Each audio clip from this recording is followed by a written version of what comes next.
உலகத்தையே உண்டாக்கின வார்த்தை ஒரு புஸ்தகமாக நம் நடுவிலே நம் கையிலே கொடுக்கப்பட்டிருக்கும் போது அதை பயன்படுத்துகிறவர்களை அது எவ்விதமெல்லாம் உருவாக்கும் என்பதை நீங்கள் யோசிச்சு பார்க்கணும்.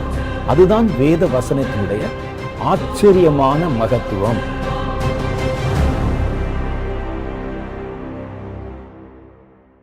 இயேசுவின் துணி ஊழியங்கள் வழங்கும் தீர்க்கதரிசி வின்சென்ட் செல்வகுமார் அவர்களால் எழுதி வெளிவந்துள்ள கிறிஸ்தவர்களின் அடிப்படை ஆவிக்குரிய வளர்ச்சிக்காக ஆத்தும வழிகாட்டும் புத்தகங்கள் இப்பொழுது 3 மொழிகளில் வெளிவந்துள்ளன.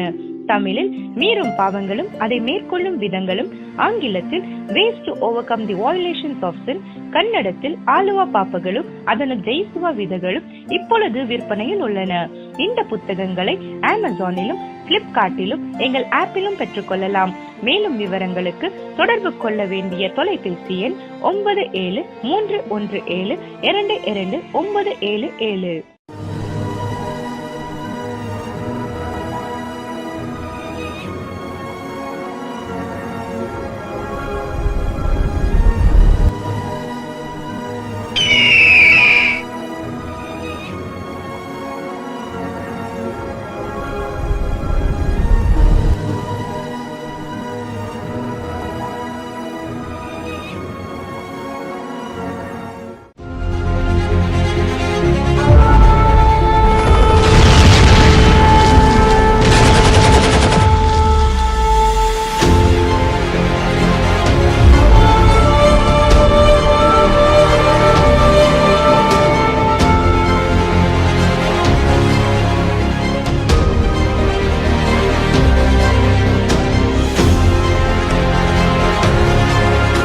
கர்த்தருடைய நியாயத்திற்குள் இருக்குல்ல, அது என்னென்ன வரிசையிலே நடக்கிறது, அதுக்கு பிறகு வருகிற ஒவ்வொரு எக்காலத்திலும் வருகிற பயங்கரங்கள் எல்லாம் தேவனால் வரவிடப்படுகிற பயங்கரங்கள், பூமியில நடக்கிற பயங்கரங்கள் தான் பட்டியல் போட்டு காட்டப்படுகிறது.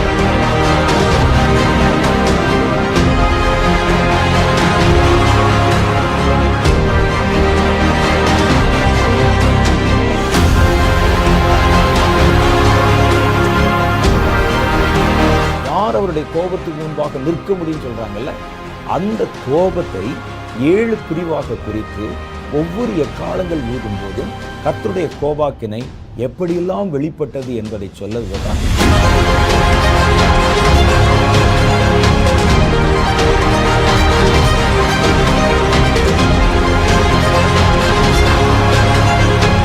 காலங்களுடைய ரகசியம் மிக பெரியது.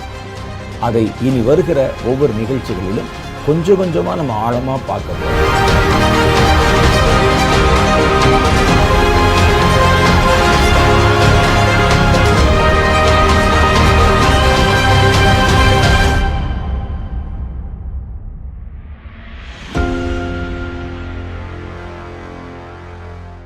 ஆண்டவராகிய இயேசு கிறிஸ்துவின் நாமத்தில் உங்கள் யாவருக்கும் என்னுடைய அன்பின் நல்வாழ்த்துக்கள். போன வாரத்தில் நம்ம சந்தித்து கொண்ட போது, போன நிகழ்ச்சியிலே மிக முக்கியமாக சாத்தான் தன்னை எப்படி வலுப்படுத்தி கொள்ளுகிறான், பலப்படுத்தி கொள்ளுகிறான்.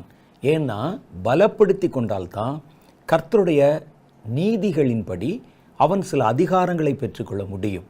பலப்படுத்துகிறவன் கையில் தான் சில அதிகாரங்கள் கொடுக்கப்படும். இதனால்தான் சாத்தான் தன்னை பலப்படுத்தி கொள்வதற்கு தீவிரமாக முயற்சி பண்ணுவான். சாத்தானுடைய பலம் என்பது மனிதர்களை ஜெயிப்பதில் தான் இருக்கிறது. வேற எதுனாலையும் தன்னை பலப்படுத்தி கொள்ள முடியாது.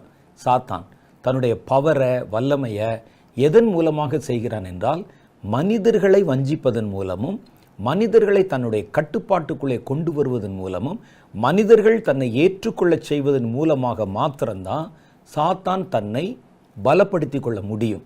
அவனுக்கு இருக்கிற ஒரே சோர்ஸ் இந்த மனிதர்கள் தான். அதனால தான் இந்த மனிதர்களை பின்னால் சுற்றி சுற்றி வருகிறான். எவ்வளவுதான் ஒரு காரியத்தில் ஒரு மனிதன் வெற்றி பெற்றால் கூட பூமியில் இருக்கிற கடைசி நிமிஷம் வரைக்கும் அவனை வஞ்சித்து விடலாம் என்று சொல்லி முயற்சி பண்ணி கொண்டே இருக்கிறான் சாத்தான். நீங்கள் நல்லா பார்த்தீங்கன்னா விடாமுயற்சி. நம்ம சில ஊழியர்களை பார்த்துருக்குறோம். அவங்க சொல்லுவாங்க, அந்த கிராமத்தில் போய் சுவிசேஷம் சொன்னால் அங்கெல்லாம் கேட்க மாட்டாங்க பிரதர், அவங்கெல்லாம் இந்த வசனத்தை ஏற்றுக்கொள்ள மாட்டாங்க, முரட்டாட்டம் பிடிச்சவங்க, படிப்பறிவு இல்லாதவங்க, நாகரிகம் இல்லாதவங்க, ஏசுன்னு சொன்னால் அவங்களுக்கு அது ஒன்றும் புரியாதுன்னு இவங்களா ஒரு தீர்ப்பு செஞ்சுருவாங்க. ஆனால் சாத்தான் அப்படி அல்ல. அது நடக்குமா நடக்காதா, கிடைக்குமா கிடைக்காதான்னு பார்க்கறதில்ல. ஒரு தடவை மோதி பார்த்துடலாமே என்று நினைக்கக்கூடியவன். அவனுடைய அந்த விடாமுயற்சிக்கு மிக முக்கியமான ஒரு காரணத்தை சொல்லணும்னா, இயேசுவை கொண்டு போய் இயேசுதான் வார்த்தை, இயேசுதான் வசனம், ஆதியிலே வார்த்தை இருந்தது, அந்த வார்த்தை தேவனிடத்தில் இருந்தது, அந்த வார்த்தை தேவனாக இருந்தது, அவர் ஆதியிலே தேவனோடு இருந்தார் என்று இயேசுவை பற்றி சொல்லு. கர்த்தர் தான் வார்த்தை, கர்த்தர் தான் வசனம். அவரை வனாந்தரத்தில் கொண்டு போய் அவரை வஞ்சிக்க முடியுமா, ஏமாற்ற முடியுமா? யோசிச்சு பாருங்க. அவரை கொண்டு போய் அவர்கிட்டே போய் வசனம் பேசுகிறான் பாருங்க, எவ்வளோ தைரியம் இருக்கணும் அவனுக்கு. உங்ககிட்ட வந்து பேசலாம், என்கிட்ட வந்து பேசலாம், இயேசுகிட்ட பேசலாமோ? இயேசுவிடத்தில் வந்து வசனத்தில் பேசுகிறான் அவன். ஒவ்வொன்றும் தாழ குதியும், உம்மை தம்முடைய கரங்களில் தேவ தூதர்கள் ஏந்தி கொண்டு போவார்கள் என்று எழுதியிருக்கிறதே. எழுதியிருக்கிறது அவருக்கு தெரியாதா? அவன் வந்து பேசுகிறான்னு சொன்னால் எவ்வளோ தைரியம் இருக்கும் பாருங்கள். அதுக்கப்புறம் இயேசுவை வஞ்சிக்க முடியாது என்று தெரிந்தும் அவரிடத்தில் போய் அவரை வஞ்சிப்பதற்கு முயற்சி பண்ணுறான் பாருங்க. 3 முயற்சி எடுக்கிறான். மேலே உப்பரிகளை கொண்டு நிறுத்துகிறான், உலகத்தினுடைய உயர்ந்த இடத்துல கொண்டு நிறுத்துகிறான், பசி உண்டான போது அங்கே வந்து பேசுகிறான். ஒவ்வொன்றிலும் இதில் எதற்குமே அவர் இடம் கொடுக்க மாட்டார். அவர் உங்களைப் போல என்னைப் போல ஒரு மனிதர் அல்ல. அவருடைய சரீரத்துக்கும் நம்ம சரீரத்துக்கும் வித்தியாசம் இருக்கிறது. நாம் உண்டாக்கப்பட்டவர்கள், அவர் உண்டாக்கப்படாமல் ஜெனிப்பிக்கப்பட்டவர் என்று வேதத்தில் எழுதியிருக்கு. அவரை கொண்டு போய் மேலே கொண்டு போய் நிறுத்தி ட்ரை பண்ணி பார்க்குறான் பாருங்க. இதே இடத்துல நாம இருந்தால் என்ன செய்வோம்? ஐயோ, அவர் ஏசுங்க, அவரெல்லாம் போய் வஞ்சிக்க முடியுமா? அவர்கிட்ட போய் பேச முடியும், வசனம் பேச முடியுமா? வசனம் பேசினா வசனத்தினாலே நம்மை அடித்து விடுவார் என்று நாம உட்காந்து பேசிகிட்டு இருப்போம். இவன் யாராக இருந்தாலும் சரி, ஒரு முறை மோதி பார்த்து விடுவோமே என்று அவன் தீவிரித்து கொண்டு கடந்து போவதற்கு காரணம் என்ன தெரியுமா? ஜனங்களை வஞ்சிக்க வஞ்சிக்க வஞ்சிக்க தான் தன்னுடைய அந்த வல்லமை, பவர் அங்கே போகும். ஒரு மனிதன் தன்னை வணங்க வைத்து விட்டால் இவன் அவனுக்கு அடுத்த காரியத்தில் பலமடைய ஆரம்பிச்சிருவான். அதனால்தான் ஒரு பக்கத்தில் மனிதர்களை இரத்தம் சிந்த வைப்பது, ஒரு பக்கத்தில் தன்னை வணக்கத்துக்குரியவனாய் காண்பிப்பது. யார் வணங்குகிறார்கள் என்பது ரொம்ப முக்கியம். கடைசியில் இயேசுக்கு வச்ச டிமாண்ட் என்ன தெரியுமா? இந்த உலகத்தெல்லாம் கூட நான் கொடுத்துட்றேன், ஆனால் நீர் என்னை தாழ விழுந்து பணிந்து கொள்ள வேண்டும். இயேசுவே பணிந்து விட்டால் அவனுடைய பலம் பல 100 கோடி மடங்கு அதிகரித்து விடும். ஒரு சாதாரண மனிதன் அவனுடைய காலை தொட்டு பணிவது, அதன் மூலம் அவனுக்கு கிடைக்கிற பலத்தை விட பிதாவின் ஒரே பேரான குமாரன் தன்னை விழுந்து பணிந்து கொண்டால் தன்னுடைய பவர் எங்கேயோ போயிடும். அவன் கடைசியில் வச்ச டிமாண்ட் அதுதான். அதனால தான் பல இடங்களிலே சாத்தான் தன்னை வணக்கத்துக்குரியவனாக காண்பிக்கிறான். மனிதர்கள் தன் காலை விழுந்து தொட்டு கும்பிடணும், வணங்கணும், நமஸ்கரிக்கணும், சேவிக்கணும், உருளணும், என்னென்ன இருக்குதோ எல்லாம் சொல்லி ஜனங்களை எவ்வளவு தன் கட்டுப்பாட்டுக்குள் வைத்து ஜனங்கள் மேல் எவ்வளவு அதிகாரம் பெற்றிருக்கிறேன் என்பதை காட்ட, அவர்களை எவ்வளவு கீழ் மட்டத்தில் இறங்கி ஆராதிக்க வைக்க முடியுமோ அதெல்லாம் அவர்களுக்கு ஆகம விதிகள் என்பதை போல காண்பித்து ஜனங்களை அடிமைப்படுத்துவதன் காரணம் தன்னுடைய பலத்தை பெருக்கிக் கொள்வதற்குத்தான். அப்போ இதுதான் சுற்றி நடந்து கொண்டிருக்கிற ஒரு காரியம். அப்போ இவன் என்ன செய்கிறான்? ஒரு பக்கத்தில் மனிதர்களை பயப்படுத்தி வேதனைப்படுத்தி தன்னை சார்ந்து இருக்கும்படிக்காக காரியங்களை செஞ்சு, ஒரு பக்கத்தில் அவர்களுக்கு நெருக்கத்தை கொடுக்கணும், கஷ்டத்தை கொடுக்கணும், அவர்கள் வந்து என் காலடியில் விழணும், ஒரு சில இடத்துல சிலரை அச்சுறுத்தணும், பயமுறுத்தணும், கொன்று விடுவேன், அழிந்து விடுவா என்று ஒரு அச்சத்தை கொண்டு வந்து எப்படி தன்னை சார்ந்து இருக்கிற மாதிரி கொண்டு வரணும். இதுதான் சாத்தானுடைய கிரியைகளுடைய ஒட்டுமொத்தமான கிரியைகள். நீங்கள் இதை மனசில் வச்சுக்கிட்டீங்கன்னா எங்கெங்கெல்லாம் சாத்தான் கிரியை செய்கிறான் என்பதை வெகு சுலபமாக நீங்கள் கண்டறிந்து விட முடியும். ஒன்று, ஜனங்களை பயமுறுத்தி தான் சொல்லுகிறதை கேட்கும்படி செய்வது, அல்லது ஜனங்களுக்கு தன்னை ஒரு சக்தி உள்ளவன் போல காண்பித்து தன்னை ஆராதிக்க வைத்து வணங்க வைப்பது, ஜனங்களுடைய இரத்தத்தை தன்னிமித்தமாக சிந்த வைப்பது, ஜனங்களுடைய கூட்டத்தின் அபிமானத்தையும் அதிகாரத்தையும் தன்னுடைய கட்டுப்பாட்டில் கொண்டு வருவது, அரசியலை பிடிக்கிறது, அரசியல்வாதிகளை பிடிக்கிறது, ஜனங்களை தன்னுடைய கைப்பாவை ஆக்குவது. அவனுடைய பலப்படுத்துகிற முயற்சிகள் எல்லாமே பூமியை சார்ந்தும் மனிதர்களை சார்ந்தும் தான் இருக்கும். இதை வச்சு தான் அவன் தன்னை ரொம்ப அதிகமாக பலப்படுத்தி கொள்ள முடியும். அப்போ எந்த அளவுக்கு தன்னை பலப்படுத்தி கொள்ளுகிறானோ, தன்னை பலப்படுத்தின உடனே கர்த்தர்கிட்ட போயிடுவான், எனக்கு இது வேணும். அவனுடைய எந்த அளவுக்கு தன்னை பலப்படுத்தி இருக்கிறானோ அந்த அளவுக்கு அதிகாரத்தை கொடுப்பாங்க. ஒரு வட்டத்தில் தன்னை பலப்படுத்தி கொண்டவனுக்கு கவுன்சிலர் பட்டம் தான் கொடுப்பாங்க. ஒரு சின்ன ஒரு ஏரியாவில், ஒரு தொகுதியில் தன்னை பலப்படுத்தி கொண்டவனுக்கு ஒரு எம்எல்ஏ பதவி கொடுப்பாங்க. இது மாதிரி அவன் எந்த அளவுக்கு தன்னை பலப்படுத்துகிறானோ அந்த அளவுக்கு ஒரு அதிகாரத்தை பெறும் அருகதை உள்ளவனாக மாறுகிறான். இது கர்த்தருடைய நீதியின்படி நடக்கிற ஒரு காரியம். இப்போ இங்கே என்ன நடக்குதுன்னு கேட்டால், வானத்தில் கோலோச்சி கொண்டிருந்தவன் கீழே தள்ளப்பட்டு கீழே விழுந்துட்டான். விழுந்தவன் எழுந்து ஜனங்களை மிரட்டி ஜனங்களை பணிய வைத்து ரொம்ப கோபத்தோடு ஜனங்கள் நடுவில் வந்து அவர்கள் எல்லாம் தன்னுடைய கட்டுப்பாட்டுக்குள் கொண்டு வந்து, பார்த்தீங்களா, மறுபடியும் எனக்கு ஒரு வல்லமை, ஒரு பலம் வந்து விட்டது, எனக்கு ஒரு அதிகாரம் வேணும்னு கேட்குறான். கர்த்தர் பார்க்குறார், நீ பெற்றுக்கொண்ட பலத்துக்கு அவனுக்கு கொடுக்கப்படுகிற அதிகாரம் பல கட்டுப்பாடுகளோடு கூடிய ஒரு அதிகாரம். ஒரு பாதாளத்தின் உனக்கு என்ன வேணும் ஒருவேளை கேட்டிருப்பாங்க. எனக்கு இந்த பாதாளத்தை திறந்து கொடுக்கணும், எனக்கு வேணும். ஏன் சாத்தான் பாதாளத்தை திறந்து கேட்குறான்னு சொன்னால், இனி இந்த பூமியிலே தன்னுடைய ராஜ்யத்தை ஸ்தாபிக்க போகிறான். தன் ராஜ்யத்தை ஸ்தாபித்து அந்தி கிறிஸ்துவை ராஜாவாக்கணும்னு சொன்னால் அவனுக்கு பல ஆவிகளுடைய உதவி தேவைப்படுகிறது. பல ஆவிகள் சேர்ந்து இவனை இன்னும் பலப்படுத்தி அவனுடைய ஆளுமைக்கு பக்கபலமாக இருக்கணும், இவனுடைய அதிகாரத்துக்கு பக்கபலமாக இருக்கணும். இவன் செய்ய போகிற ஒவ்வொரு முயற்சிகளுக்கும் இந்த ஆவிகளுடைய உதவி அவனுக்கு தேவைப்படுகிறது. அதில் ஒன்று தான் அந்த கள்ள தீர்க்கதரிசியின் ஆவி. அது அந்தி கிறிஸ்துவை வணங்கும்படி சொல்லுகிறது, வலு சர்ப்பத்தின் அதிகாரத்தை கொடுக்கும்படி செய்கிறது, ஜனங்கள் எல்லாம் வந்து தன்னை ஆராதிக்கும்படிக்கு சொல்லுகிறது, ஒரு பெரிய சிலையை நிறுவி அதை போய் எல்லா ஜனங்களும் வணங்கணும்னு சொல்லுது. அப்போ பார்த்தீங்கன்னா இந்த சுற்றி இருக்கிற ஆவிகள் தான் இவனுடைய ஆட்சிக்கும் இவன் தன்னை பலப்படுத்தி கொள்வதற்கும் அந்த ஆளுமையை ஸ்ட்ரெங்தன் பண்ணுறதுக்கும் பல ஆவிகளுடைய உதவி அவனுக்கு தேவைப்படுகிறது. அதனால தான் தன்னுடைய பலத்தை பெருக்கி கொண்டு கர்த்தரிடத்தில் அவன் பிராது வைத்த போது அவன் இந்த பாதாளம் எனக்கு திறந்து கொடுக்கப்படணும், பாதாளம் அப்படின்னு சொல்லி கேட்டிருப்பான். கர்த்தர் அப்பொழுது பாதாள குழியை திறக்கக்கூடிய அதிகாரத்தை மாத்திரம் கொடுத்தார். நீ பெற்றுக்கொண்டிருக்கிற இந்த பலத்துக்கு இவ்வளவுதான், இதை நீ திறக்கலாம். ஆனால் அதில் நிறைய கட்டுப்பாடு இருக்கப்பா, சும்மாலாம் நீ எல்லாத்தையும் எடுத்து பயன்படுத்தி விட முடியாது. அதில் என்னென்ன பல கட்டுப்பாடுகளை நான் வைத்திருக்கிறேன் என்று சொல்லி கட்டுப்பாடுகளோடு கூடிய ஒரு காரியத்தை, அதுதான் அவன் பெற்றுக்கொண்ட அந்த பலம். விழுந்ததிலிருந்து இந்த அதிகாரத்தை பெறுகிற வரைக்கும் அவன் பெற்றுக்கொண்ட பலத்தினுடைய அளவுகோல் இதை பெறுகிற அளவுக்கு தான் இருந்தது. அதனால தான் கர்த்தர் அவன் கையில் அந்த திறவுகோலை கொடுத்தார். அது நிரந்தரமாக கொடுக்கல, 5 மாதம் அளவும் தான், 5 மாதம் 5 மாதம் அளவுக்கும் அதை திறந்து வச்சிருக்கலாம்.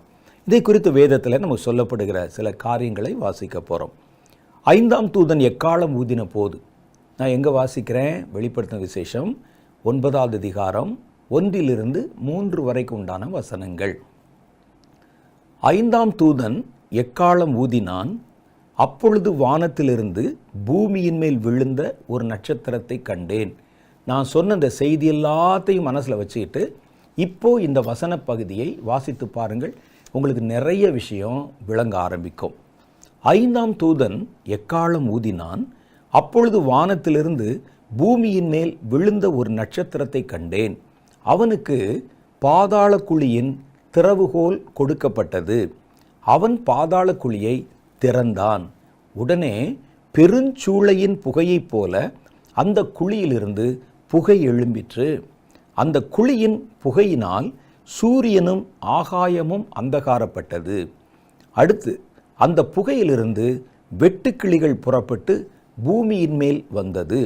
அவைகளுக்கு பூமியில் உள்ள தேள்களின் வல்லமைக்கொப்பான வல்லமை கொடுக்கப்பட்டது அப்படின்னு போட்டிருக்கு. இதை வாசிக்கும்போது நம்ம கேட்ட செய்திகளின் சாராம்சத்தின் அடிப்படையில் வாசிக்கும்போதே இதில் நிறைய அர்த்தங்கள் நமக்கு தெரியும். விழுந்தது சாத்தான், பெற்றுக்கொண்டது ஒரு திறவுகோல். அது ஒட்டுமொத்த நரகத்துக்கானது அல்ல, அது அந்த நரகத்தில் இருக்கிற பாதாள குழி என்ற ஒரு இடத்துக்கானது. அதுலேயுமே முழு அதிகாரத்தையும் கர்த்தர் கொடுத்துடல, குறிப்பிட்ட கால அளவில் தான் கர்த்தர் கொடுத்திருக்கிறார். பாதாள குழியை திறந்த போது 2 காரியம் அதிலிருந்து வெளிப்படுகிறத பார்க்குறோம். ஒன்று, அந்த புகைனா சாதாரண புகை இல்லை, இது உலகத்தில் வெளிச்சத்தை இருட்டாக்கி விடுகிற ஒரு புகை. சூரியனுடைய ஒளி கூட வரலையாமே, அந்த அளவுக்கு ஒரு பெருஞ்சூளையின் புகையைப் போல அந்த குழியிலிருந்து புகை எழும்பிற்று. அந்த குழியின் புகையினால் சூரியனும் ஆகாயமும் அந்தகாரப்பட்டது. அப்போ இந்த புகை எழும்பும்போது அந்த நேரத்தில் என்ன நடக்குது அப்படின்னு பார்த்தீங்கன்னா, சூரியனில் ஏதோ ஒரு பாதிப்பு உண்டாகும், அல்லது சூரிய ஒளியில் ஒரு பாதிப்பு உண்டாகும். சூரிய ஒளியில் பாதிப்பு உண்டு. இப்போ இதில் நமக்கு புகை என்று காட்டப்பட்டிருக்கிறது. ஆனால் நிஜத்தில் இது வேறு ஏதோ ஒரு பயங்கரத்தை கட்டவிழ்த்து விடுவதை பற்றி கர்த்தருடைய வேதம் சொல்லுது.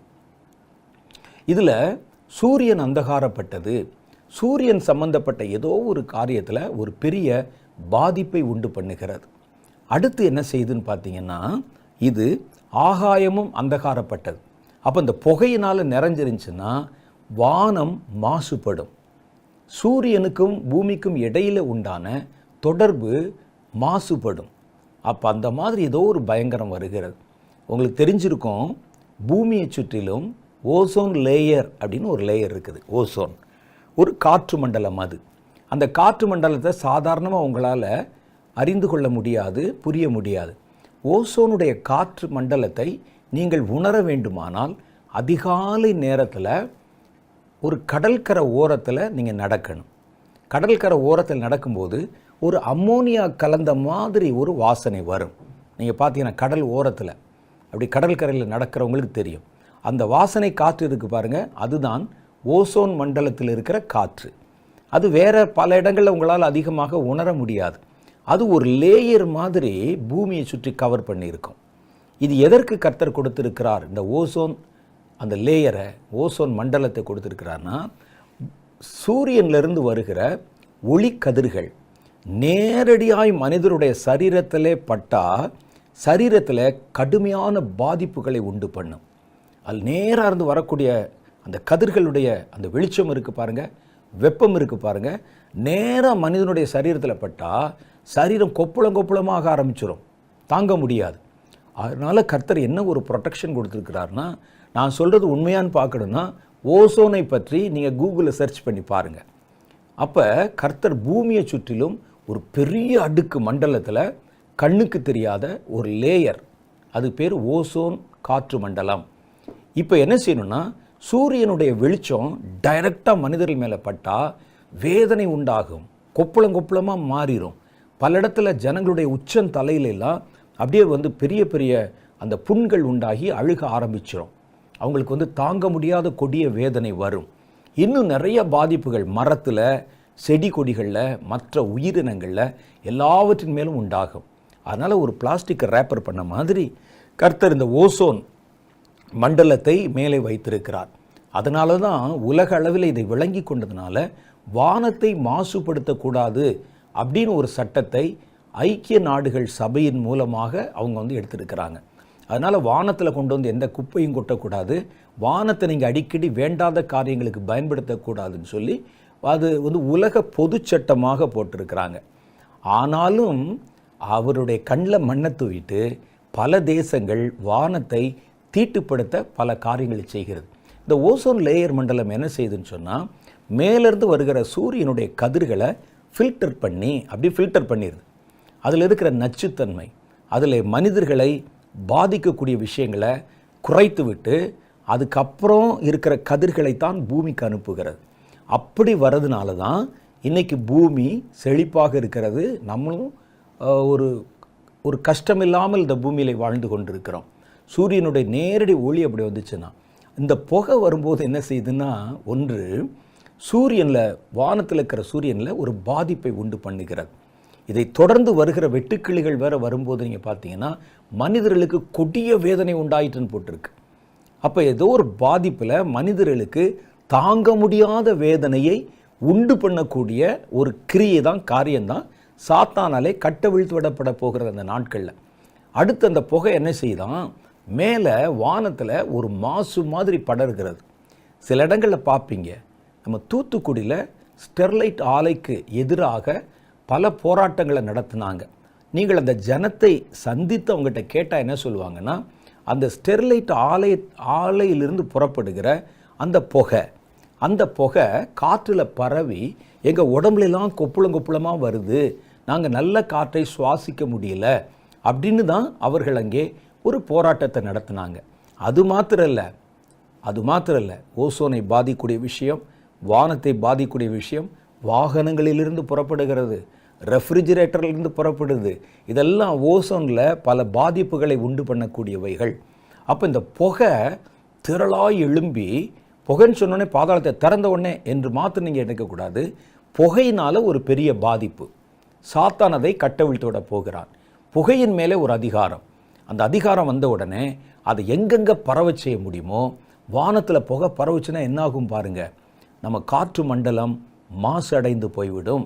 வானத்தில் புகை பரவுச்சுன்னா மழை பெய்யுது பாருங்கள், மழை தண்ணி மாசாக போயிடும். சில இடங்களில் நீங்கள் பார்ப்பீங்க, மழை பெய்யும், அமில மழை பெய்யுதுன்னு சொல்லுவாங்க. அது எப்படி அமில மழை பெய்யும்? தண்ணி தானே ஆவியாகி மேலே போச்சு. இந்த காற்று மண்டலத்தில் பக்கத்தில் இருக்க பெரிய பெரிய நிறுவனங்கள், மில் இந்த மாதிரி வந்து புகைகளை, பல்வேறு விதமான கெமிக்கல் புகைகளை விட்டு வானமண்டலத்தில் அப்படியே அது பரவி படர்ந்து இருக்கும்போது, ஒரு மழை பெய்யும் போது வேதி வினை மாற்றம் அடைந்து அமில மழையாக கூட பெய்யும் வாய்ப்பு இருக்கிறது. அந்த மழை தண்ணி கூட பாதிக்கப்படுவதற்கு வாய்ப்பு இருக்கிறது. அப்போ இது மாதிரி வானத்தை மாசுபடுத்துகிற மாதிரி, சூரியனை மாசுபடுத்துகிற மாதிரி ஒரு புகையினால் உண்டாகிற ஒரு ஆபத்து இந்த உலகத்திற்கு காத்திருக்கிறது. கர்த்தர் இதெல்லாம் நமக்கு ஒரு அடையாளம் மாதிரி வேறு மாதிரி தான் சொல்லுவாங்க. என்ன சொல்கிறாங்கன்னா, ஒரு பாதாளத்தை திறந்தான், ஒரு புகை வந்தது, அந்த புகை வந்து சூரியனை பாதித்தது, அடுத்து வந்து வானத்தை பாதித்தது, சூரியனை ஒட்டியுள்ள அல்லது பூமியை ஒட்டியுள்ள பகுதியான வானத்தை மாசுபடுத்தியது. அவ்வளோதான் சொல்கிறாங்க. அப்போ இந்த அதிகாரம் அவன் பெறும்போது புகையை வச்சு மனித குலத்துக்கு ஏதோ ஒரு பாதிப்பை கொண்டு வரப்போகிறான். அந்த பாதிப்பினால மனிதர்களுடைய வேதனை முதல் கட்டமாக பெருக போகுது. அதை பற்றி தான் அங்கே சொல்லப்பட்டிருக்கிறது. ரெண்டாவது பாருங்க, அந்த புகையிலிருந்து முதல்ல வந்தது ஒரு புகை. அது சுவாசத்திலே போயிடும், குடிக்கிற தண்ணியில் கலந்துரும், சூரியனை மாசுபடுத்திடும், ஓசோன் லேயரில் வந்து ஓட்டையை போட்டுரும். இப்படி பல ஆபத்துகள் இருக்குது. என்ன நடக்குமோ நமக்கு தெரியாது. ஆனால் அடுத்து பாருங்கள், அந்த புகையிலிருந்து புகை வந்ததை தொடர்ந்து அடுத்த ஒரு ஆபத்து வருது. இது என்னென்னா வெட்டுக்கிளி. வெட்டுக்கிளின்னு சொன்ன உடனே அது நமக்கு ஒரு உவமையாக காட்டப்படுகிறது ஒழிய, நீங்கள் வெட்டுக்கிளின்னு சொன்னோடனே உடனே வெட்டுக்கிளியை மனசில் கொண்டாந்துடக்கூடாது. ஏன்னா வெட்டுக்கிளி என்பது உண்மையான வெட்டுக்கிளி அல்ல. இது வெட்டுக்கிளி தோற்றத்தை உடைய ஒரு பேராபத்து. ஏன்னா உண்மையான வெட்டுக்கிளினா அது இந்த புகையிலே வாசம் பண்ணாது. சில இடத்துல நீங்கள் பார்த்தீங்கன்னா வெட்டுக்கிளிகள் வருகிறது, அல்லது இரவு நேரத்தில் உண்டாகிற சில பூச்சிகள் வருதுன்னா புகையை போட்டுருவாங்க. புகையை போட்டோம்னா அந்த புகையில் சுருண்டு விழுந்துடும் வெட்டுக்கிளிகள்.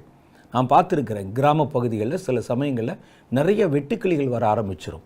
அப்போ என்ன செய்வாங்கன்னா, அந்த ஊர்களில் ஓரங்களில் வேப்ப மரத்திலிருந்து உதிர்ந்த இலைகள், இன்னும் வந்து பல மரங்களிலிருந்து விழுந்த சின்ன சின்ன குச்சி எல்லாம் போட்டு ஒவ்வொரு தெரு முனையிலையும் புகை போட ஆரம்பிச்சிருவாங்க. இந்த புகை போட ஆரம்பித்தா புகையில் வெட்டுக்கிளி இருக்காது, ஓடிடும். ஆனால் இது புகையிலே வாசம் பண்ணுகிறது. அப்படின்னா இது நீங்களும் நானும் நினைக்கிற மாதிரி வெட்டுக்கிளி அல்ல, வேற ஒன்று. இது ஒரு ஸ்பிரிட்டு, பாதாளத்துக்குள்ளே இருக்குது. வெட்டுக்கிளி போன்ற ஒரு அடையாளமாய் காட்டப்பட்டிருக்கிற ஒழிய இதன் பின்னால் வருகிற ஆபத்து பயங்கரமானது. அப்போ இதை நம்ம வந்து தெளிவாக புரிந்து கொள்ளணும். இந்த புகையின் அந்த பயங்கரம் பூமி முழுவதும் வெளிப்படும் போது வானத்திலும் சூரியனிலும் பாதிப்புகள் உண்டாகிறது. அதே நேரத்தில் இந்த புகையிலிருந்து புறப்படுகிற வெட்டுக்கிளிகள் பூமியின் மேல் வந்தது. அந்த வெட்டுக்கிளி இயற்கையிலேயே அதற்கு ஒரு தேளின் கொடுக்கு இருக்கவில்லை. நீங்கள் நல்லா பார்க்கணும். அந்த வெட்டுக்கிளிகள் பாதாளத்தில் இருக்கும்போது இப்படி கொடுக்க வச்சுக்கலாம் தெரியல.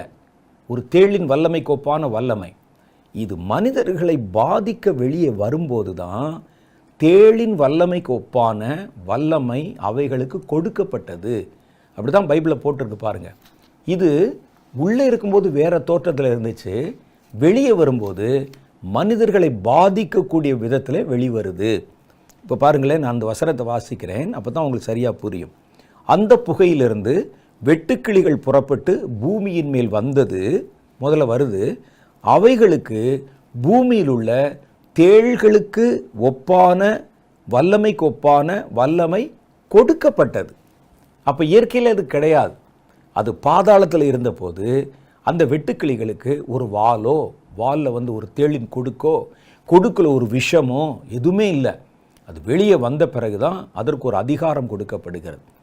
அப்போ இந்த அதிகாரத்தோட இது மனிதர்கள் நடுவிலே அது கடந்து வந்து மனிதர்களுக்கு நடுவிலே ஒரு பெரிய தீமையை கட்டவிழ்க்கப் போகிறது.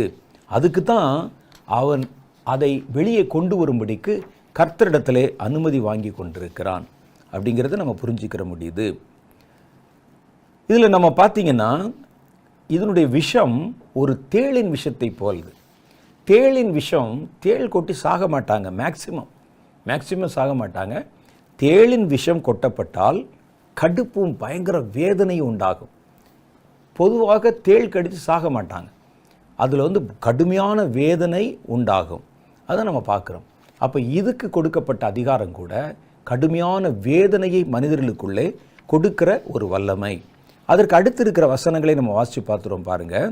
வெளிப்படுத்தல் 9வது அதிகாரம் 4, 5 ஆகிய வசனம். இந்த வெட்டுக்கிளி மாதிரி இருக்கும்போது அதனுடைய தன்மைகளும் அதனுடைய குணங்களும் இருக்கிறதுனால தான் அதை வெட்டுக்கிளி என்பதை போல காமிச்சிருக்கிறாங்க. இந்த வெட்டுக்கிளிக்கு கர்த்தர் பாருங்கள், இவனுக்கு கொடுத்த அதிகாரத்தில் சில கட்டளைகளையும் கட்டுப்பாடுகளையும் வைக்கிறார். இந்த ஆவிகள் வந்துருச்சுல்ல, அதற்கு ஒரு கட்டளை கொடுக்கப்படுகிறது. பூமியின் புல்லையும் பசுமையான எந்த பூண்டையும் எந்த மரத்தையும் சேதப்படுத்தாமல் அதெல்லாம் தொடவே கூடாது. அப்படின்னா இயற்கையில் இந்த ஸ்பிரிட், இந்த வெட்டுக்கிளிகளின் ஆவி என்பது பூமியில் இருக்கிற புல்லையும் பூமியில் இருக்கிற மரத்தையும் பூமியில் இருக்கிற அந்த பயிர்களையும் சேதப்படுத்தக்கூடியது தான் அதனுடைய நேச்சர். அதனால தான் அந்த தொடக்கூடாதுன்னு சொல்கிறாங்க. அது இயற்கையில் அப்படிலாம் தொடாதுன்னு சொன்னால் அதுக்கு நம்ம சொல்ல வேண்டிய அவசியம் இல்லை. அந்த ஆவிகள் வெளியே வந்தால் பூமியில் இருக்கிற பச்சை பூண்டுகள் எல்லாத்தையும் அழித்து ஒரு பெரிய பஞ்சத்தை உண்டு பண்ணிடும். ஆனால் கர்த்தர் இவைகளை வெளியே வரும்போது இதனுடைய தோற்றத்தில் ஒரு விஷம் இருக்கவில்லை, ஒரு தேள்களின் கொடுக்கும் இருக்கலை. அதனுடைய நேச்சர் உள்ளே இருந்தபோது புல் பூண்டுகளையும் தாவரங்களையும் சேதப்படுத்தும் நேச்சர் தான். அது வெளியே வரும்போது கர்த்தர் சொல்கிறாரு, நீ பூமியில் இருக்கிற புல்லையும் பசுமையான எந்த பூண்டையும் எந்த மரத்தையும் சேதப்படுத்தாமல். அப்படின்னா அது சேதப்படுத்தக்கூடிய குணம் உள்ளது, சேதப்படுத்தக்கூடாதுன்னு கட்டுப்படுத்தப்படுகிறது. அடுத்து, தங்கள் நெற்றிகளில் தேவனுடைய முத்திரையை தரித்திராத மனுஷரை மாத்திரம் சேதப்படுத்த அவைகளுக்கு உத்தரவு கொடுக்கப்பட்டது. அப்படின்னா தேவனுடைய முத்திரை தரிக்கப்பட்டவர்களை நீ தொடக்கூடாது அப்படின்னு அர்த்தமாகிறது. அது ஒருவேளை அந்த 1,44,000 பேரை குறிப்பிடலாம், அல்லது கர்த்தருடைய பிள்ளைகள் எல்லாருடைய நெற்றியிலும் கர்த்தர் அதரிசனமாக ஒரு முத்திரை போட்டு வைத்திருக்கிறார். அது என்னன்னா, கர்த்தருக்கு பரிசுத்தம் என்று நம்முடைய நெற்றிகளிலே கர்த்தர் அந்த பட்டைகளை கட்டியிருக்கிறார். அப்போ கர்த்தருடைய முத்திரையை நாம் ஏதோ ஒரு விதத்திலே கண்டிப்பாக பெற்றிருப்போம். உண்மையான தேவ மனிதர்களையும் தேவ ஊழியர்களையும் தொடக்கூடாது. அப்பா, ஒரு பெரிய நிம்மதி. இந்த வெட்டுக்கிளி ஆவி வெளியே வந்துச்சுன்னா தேவனுடைய பிள்ளைகளை அது தொடாது, தேவனுடைய முத்திரை பெற்றுக்கொண்டவர்களை அது தொடாது. இந்த முத்திரை என்று சொல்லுகிற வார்த்தை டைரக்டாக யூத இனங்களைச் சேர்ந்த 1,44,000 பேரை அது குறிக்கிறது. அப்போ நாமெல்லாம் கேட்பீங்க, நாமெல்லாம் ஆல்ரெடி பரிசுத்த ஆவியினாலே முத்திரையிடப்பட்டிருக்கிறோம். அப்போ தேவனுடைய முத்திரை நம்ம மேலே இருக்குது. அப்போ இந்த முத்திரையிடப்பட்ட 1,44,000 பேராக இருந்தாலும் சரி, நீங்களும் நானுமா இருந்தாலும் சரி, யாரையும் அது தீட்டுப்படுத்தாமல் சேதப்படுத்தாமல் அவைகள் புல் பூண்டையும் தொடக்கூடாது. பாருங்கள், எவ்வளோ கட்டளை கொடுக்கப்படிய ஊழியக்காரனை தொடக்கூடாது, முத்திரை போட்டிருக்க யாரையும் தொடக்கூடாது, அப்புறம் புல் பூண்டை சேதப்படுத்தக்கூடாது. அப்போ இது தவிர மற்ற மனிதர்களை சேதப்படுத்தலாம். மேலும் அவர்களை இந்த கொலை செய்யும்படி அவைகளுக்கு உத்தரவு கொடுக்கப்படாமல் 5 மாதம் அளவும் அவர்களை வேதனைப்படுத்தும்படிக்கு உத்தரவு கொடுக்கப்பட்டது. யாரை? முத்திரையை தரித்திராத மற்ற மனுஷர் இருக்காங்கல்ல, கர்த்தருடையவர்கள் இல்லாதவர்கள், அவங்கள எல்லாத்தையும் பாதிக்கலாம். உனக்கு அதிகாரம் கொடுக்குறேன், எல்லாத்தையும் பாதிக்கலாம். ஆனால் ஒருத்தனையும் கொல்லக்கூடாது, யாரும் ஒரு மரணம் நடக்கூடாது. ஆனால் அவர்களுக்கு ஒரு வேதனை உண்டாகணும். அதுக்கும் ஒரு குறிப்பிட்ட காலம் இருக்குது. 5 மாதம்தான் உனக்கு டைம். இதில் ஒரு பெரிய ஆச்சரியமான விஷயம் என்ன தெரியுமா? நீங்கள் வேணால் எங்கே வேணாலும் போய் செக் பண்ணி பாருங்கள். ஒரு வெட்டுக்கிளியின் ஆயுசு நாட்கள் 5 மாதம்தான். சாதாரண வெட்டுக்கிளி, ஒரு வெட்டுக்கிளி பிறந்துச்சுன்னா அது 5 மாதம்தான் உயிரோடு இருக்கும். இது பாருங்கள், வேதத்தில் கரெக்டாக சொல்லியிருக்கு. வெட்டுக்கிளி தோற்றத்தில் புறப்பட்டு வர இந்த ஆவி கூட 5 மாதம்தான் கிரியை செய்யணுமா. 5 மாதம். அது என்ன செய்யணும்? யாரையும் கொல்லக்கூடாது, அவர்களுக்கு வேதனை உண்டு பண்ணணும் அப்படின்னு மாத்திரம் அதிகாரம் கொடுக்கப்பட்டது. அதிலும் தேவனுடைய பிள்ளைகளை தொடவே கூடாது அப்படின்னு சொல்கிறாங்க. வசனத்தை நான் ஒரு தடவை வாசிக்கிறேன் பாருங்கள். நான் இப்போ வாசிப்பது 9வது அதிகாரம் 4வது வசனம். பூமியின் புல்லையும் பசுமையான எந்த பூண்டையும் எந்த மரத்தையும் சேதப்படுத்தாமல் தங்கள் நெற்றிகளில் தேவனுடைய முத்திரையை தரித்திராத மனுஷரை மாத்திரம் சேதப்படுத்த அவைகளுக்கு உத்தரவு கொடுக்கப்பட்டது.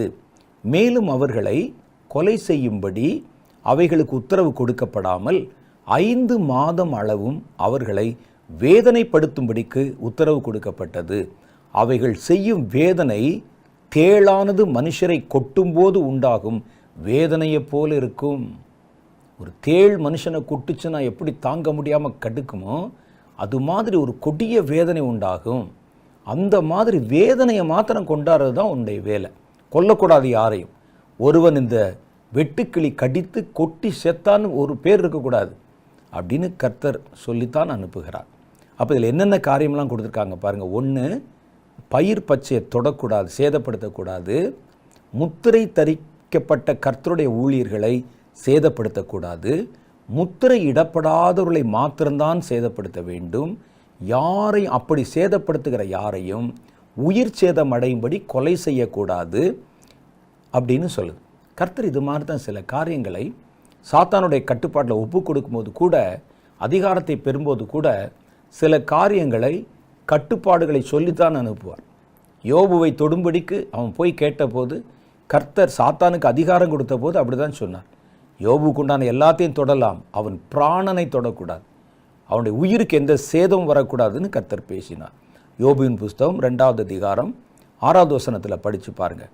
அப்பொழுது கர்த்தர் சாத்தானை நோக்கி, இதோ யோபு உன் கையில் இருக்கிறான், ஆகிலும் அவன் பிராணனை மாத்திரம் நீ தப்பவிடு என்றார். அது மாதிரி ஒரு கட்டளை கொடுத்து இந்த ஆவிகளை கர்த்தர் அனுப்புகிறார். இந்த வெட்டுக்களின் சேனைகளுக்கு கொடுக்கப்பட்ட காலம் என்பது 5 மாதம்தான். இந்த 5 மாதத்துக்குள்ள இந்த ஆவிகள் நல்லா மனசில் வச்சுக்கோங்க. இப்போ நான் சொல்கிறது தான் முக்கியம்.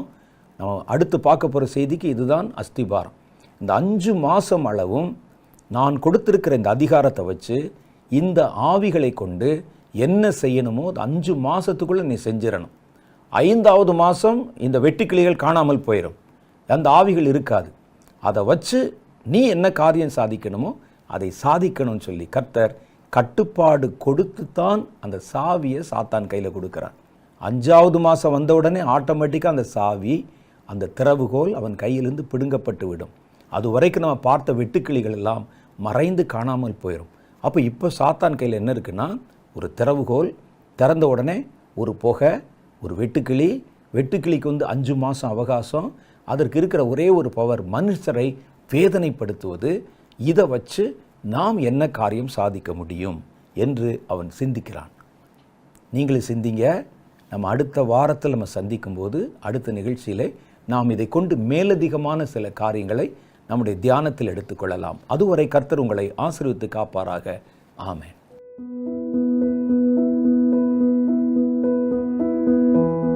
இன்றைய தினத்தில் நம்ம பார்க்க போகிற காரியம், அந்த வெட்டுக்கிளிகளின் பயங்கரத்தை கொண்டு சாத்தான் சாதிக்க போகிற காரியங்கள்.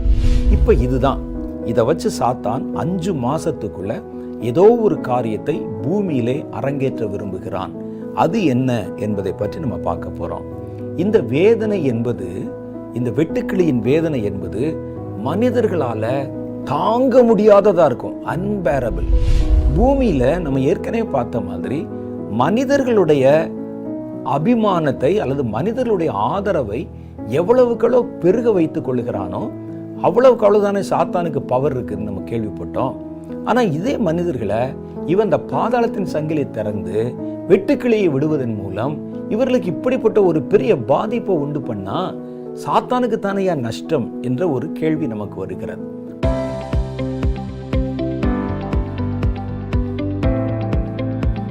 சகோதரர் வின்சென்ட் செலுப்மார் அவர்களுடைய செய்திகளை தொடர்ந்து கேட்கவும் பார்க்கவும் சகோதரர் வின்சென்ட் செலுப்மார் அவர்களின் யூடியூப் சேனலை சப்ஸ்கிரைப் செய்து கொண்டு பெல் ஐகானை கிளிக் செய்து கொள்ளுங்கள்.